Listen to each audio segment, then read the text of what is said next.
اعلیٰ اوصاف کے مالک حضرت ابو طالب علیہ السلام کی رسول اکرم صلی اللہ علیہ وآلہ وسلم سے والہانہ محبت اپنی مثال آپ ہے۔ ہر مشکل میں اپنے بھتیجے حضرت محمد مصطفیٰ صلی اللہ علیہ وآلہ وسلم کا ساتھ دیا۔ حضرت ابو طالب علیہ السلام کے یوم وصال پر یہ رپورٹ دیکھیے۔ یا رسول اللہ یا حبیب اللہ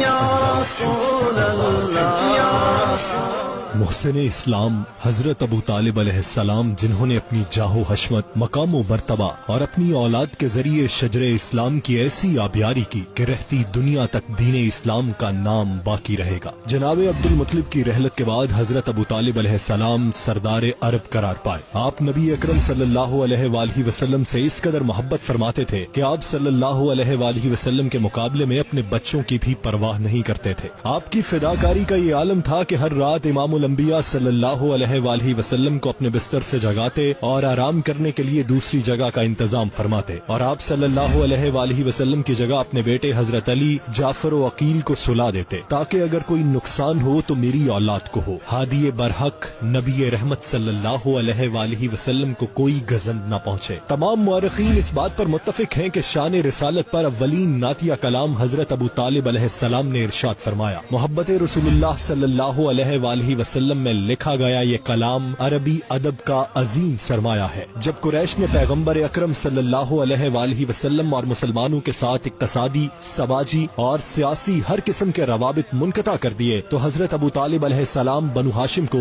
شیب ابی طالب میں لے گئے اور وہاں سکونت اختیار کی۔ جب فخر موجودات حضرت محمد صلی اللہ علیہ وآلہ وسلم کا نکاح مبارک حضرت خدیجۃ الکبریٰ رضی اللہ عنہا کے ساتھ طے پایا تو سرکار دو عالم صلی اللہ علیہ وآلہ وسلم کی وکالت رئیس بطحہ حضرت ابو طالب علیہ السلام نے فرمائی، اور امام الانبیاء صلی اللہ علیہ وآلہ وسلم کے نکاح کا خطبہ حضرت ابو طالب علیہ السلام کی زبان سے ادا ہوا۔ آپ کی وفات 619 ہجری میں ہوئی اور اسی سال حضرت خدیجۃ الکبریٰ رضی اللہ عنہا کا بھی وصال ہوا۔ ان دونوں واقعات کی وجہ سے نبی مکرم صلی اللہ علیہ وآلہ وسلم نے اس سال کو عام الحزن یعنی غم کا سال قرار دیا۔